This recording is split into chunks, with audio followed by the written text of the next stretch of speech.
welcome back, and in this segment we will be talking about the display at the Egyptian Museum, or the Grand Egyptian Museum. Actually, the design itself of the Grand Egyptian Museum was achieved through a competition which was established starting from January 2002 under the auspices of the Ministry of Culture, as well as the patronage of the UNESCO, and also the various competition companies.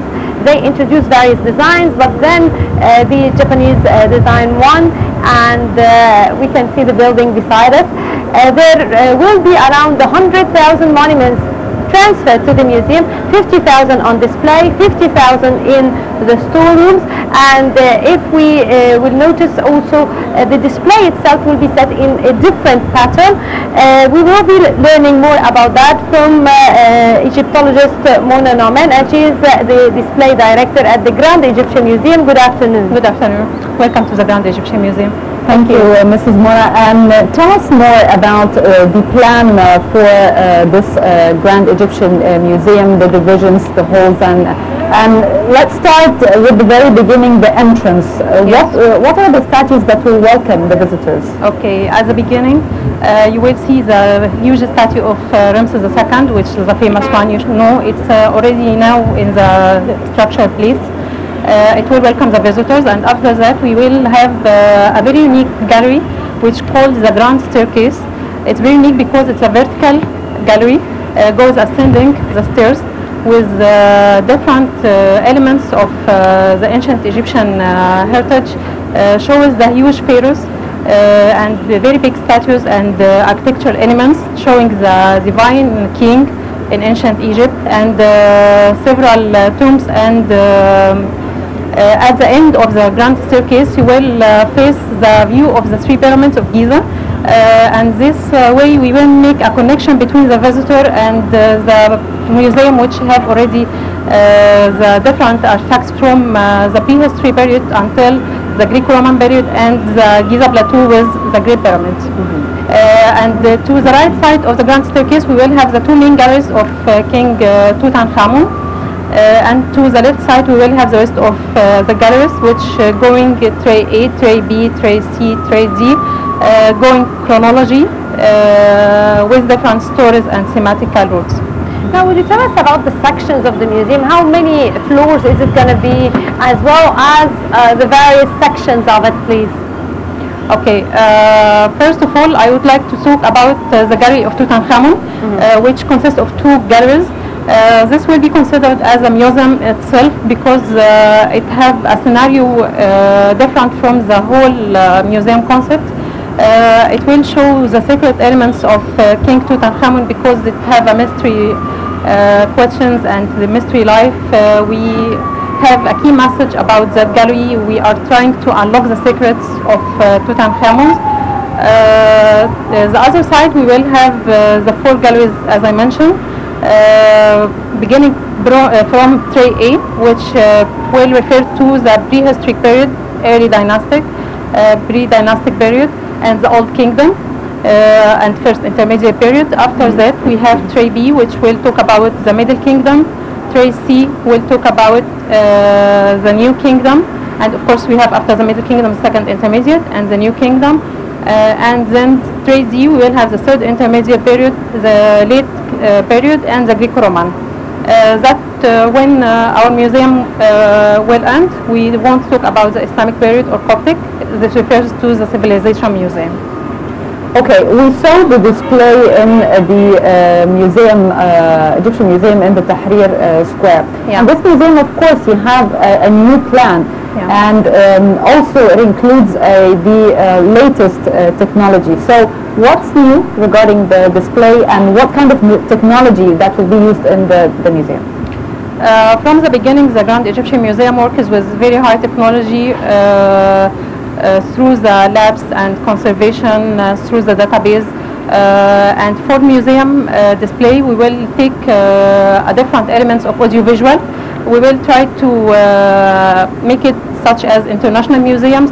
We already have a very good trainee group of archaeologists working in the display.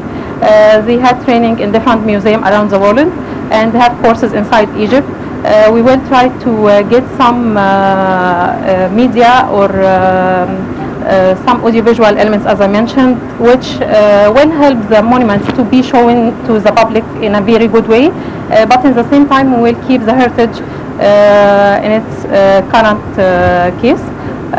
We will have touch screens, programs enable the visitor to have some applications on his tablet or in his mobile. We will have different elements using the light effects and sound effects. We will make replica graphs, maps, a lot of stuff, but still under planning right now. But I think it will be very different from the Egyptian Museum as its current case now, because we already built the most huge museum in the world. So I'm sure it will be different. Now, for the displayed pieces, how were they chosen? What's the category? How do you say, oh, this piece, other than, of course, masterpieces like Tutankhamun, the other pieces, the rest of them, how do you choose which piece will be placed in the storerooms and which piece will be put on display? I would like to say we will have about 100,000 pieces for the museum. For this plan now, we will have 15,000 for display and the other will rest in the storerooms, not forever for sure. We will use them as the piece of months or for temporary exhibitions, because we have already halls for temporary exhibitions in the museum. And we will make like a connection between pieces. Already for the museum we will have main 5 thematic routes for the whole galleries, A, B, C and D. We take the visitor as a journey through these stories or themes. The main theme will be Land of Egypt. We will talk about the nature of Egypt, what happened in the river, in the sea, what we have from enemies, from good neighbors, all the ancient Egyptian history. The second one will talk about kingship and state. Of course, the king is the most famous thing for foreigners and attractive element to talk about, and the state of Egypt, each period of the history. After that, we will talk about religion, because it was the main aspect for ancient Egyptians. Most of the artifacts came from what they believed in, and gods and goddesses. And after that we will talk about society and work, because we cannot deny the role of society and workmen, workshops, crafts, because we have a lot of art pieces. So we will talk about society and work and the relation between the king and the public. After that we will talk about evolution of knowledge, because we have a lot of innovations in ancient Egypt in medicine, mathematics, science, so we will focus on that. The idea of the gallery is that if the visitor came to the first gallery and take an idea about religion, for example, from the prehistory period, he will take a tour through the main galleries to take this idea to the Greco-Roman period, as we start from the prehistory until the Greco-Roman period. Regarding the Tutankhamun section, of course in the Tahrir Museum there was not enough space to display most of his treasure, but here, will you add new pieces regarding his treasure, regarding his belongings? For the the Tutankhamun gallery, it's in the Grand Egyptian Museum. It's 4 times the size as the gallery in Tahrir Square. So we will try to give a space to each piece to make the visitor feel amusement from watching the piece, and we will focus on how attracts the local visitors, the Egyptian, not only the foreigners. So we are trying to make some programs to Egyptians, to students, to children, as we will have also a children museum and an educational department. Now tell me more about the registry, because you're responsible for the registry of the monuments as well. Like, when do you register it? As it comes before it enters conservation, after it comes out of conservation, and how do you do it, and what type of aspects are written on in the catalogue? Actually, my responsibility is not contain the registration. We have a unit for registration. Oh, so it's not. So do you know know much about it? And somehow they register the object on a database. We have database for the Grand Egyptian Museum, and which is new for the Egyptian museums. Already the three main museums now use this, the Civilization Museum, the Egyptian Museum, and the Grand Egyptian Museum. They have photographing and collecting data and measurements and different issues. But if you talk about cataloging, as we have the task of text writing of the territorial brief and the scenario of the museum of exhibition, we will after that, it's the next phase, not now, we will after that make the cataloging of pieces. We will try to make two different types of cataloging. One is for the visitor and one for the scholars, because they need more data, of course. And besides that, we also working on labeling, making the object labels or banners. This is also very important because we try to make it in a very interesting way that the visitor didn't get bored, and we hope it will work. From your own point of view, what is the most beautiful piece that it's going to be on display here in the Grand Museum? Okay, for the Egyptian Museum or other museums in Egypt, we worked a lot of years for this concept. We have to have one object as the most attractive one.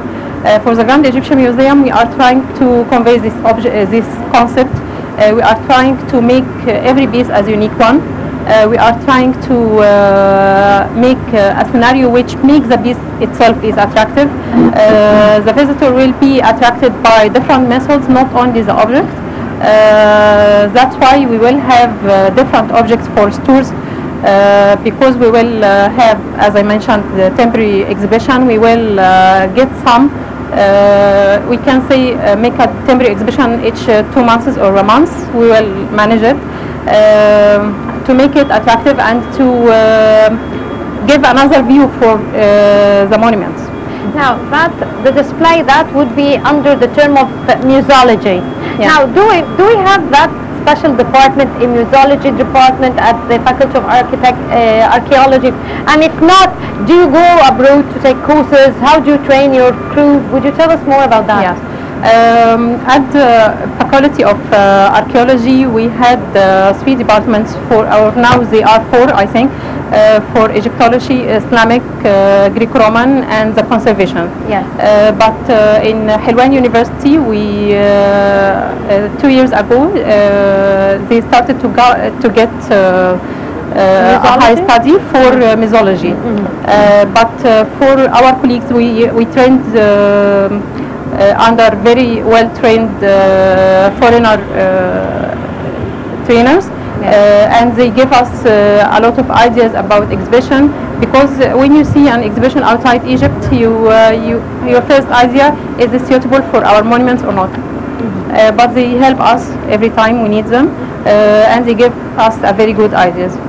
Of course, regarding the tourists and the visitors, you expect to have a huge number of visitors, but what is the estimation of the number of visitors will come here to visit the museum? Until now, we cannot fix a number for how many visitors we can get, but we work on getting not only, as I mentioned, approve the local idea about monuments and get them to the museum, but also the international from the beginning. As we are working in the construction now, we already did 2 international conferences of Tutankhamun last year and the year before, and they were very efficient, and at least we attracted some lights to the museum, and this is good for us, and I hope this will help the museum when it opens. I'm quite curious about the display method. Would it be only just the showcases, or would you like put pictures behind the showcases where it was found? Yeah, for sure. Would you put models like in the Nubian Museum of the country house, or tell us more about the display? Yeah, okay.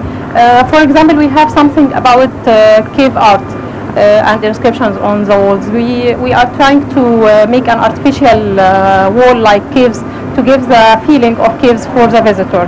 And for example, for Tutankhamun, still now we didn't have the mummy, it's in the tomb.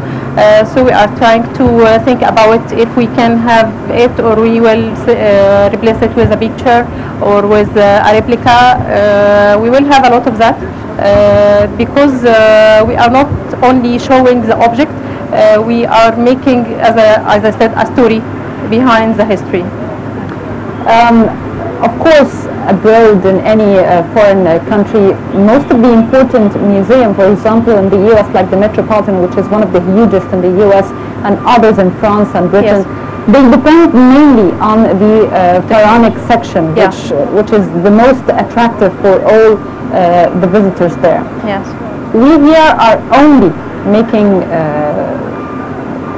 pharaohs, a museum for the pharaohs only. So do you believe that we can compete with the others international museums around the world? We already made some connections with other museums that we can make an open network between them and us. For example, we have some pieces they have abroad and we have the rest of them here. So we are trying to make a connection that to make the audience know what is the relation between the object here and the object there. It also will help by technology because we can have like a conference room inside the museum. This room will give the visitor as a panorama or something to see what is happening outside Egypt and what is happening here. They will see us, that they will come to visit the museum. Now, what about the Children's Museum? Would the display in the Children's Museum be different, and in what ways? Yes. For the Egyptian Museum now in Tahrir, we have the Children's Museum. It's depending on Lego or replica, not origin object. For the Grand Egyptian Museum, we will have some monuments in the display. And you have to determine what age you will deal with. To take the labels in your mind, they will understand. It can be in their eye levels. We have to put some topics to study. We will make them a tour inside the museum itself, not only the whole of the Children's Museum. We will try to make the media help us by ads or programs to spread between the schools and have a summer course or summer school. Around the world, the Children's Museum is considered as a nursery for children. The parents get their child to the summer course or summer school for the museum at summer. So we will try to do that for the Grand Egyptian Museum. Well, Egyptologist Mona Noman, the director of the display at the Grand Egyptian Museum, thank you very much for this interview. Thank you. Thank you very much. Thank you very much, Mrs. Mona. And now we're moving to another topic with different guests and having a quick break. So thank you. Yes, we will be looking at Cruise and Line, which tell us about what's trending on the social media.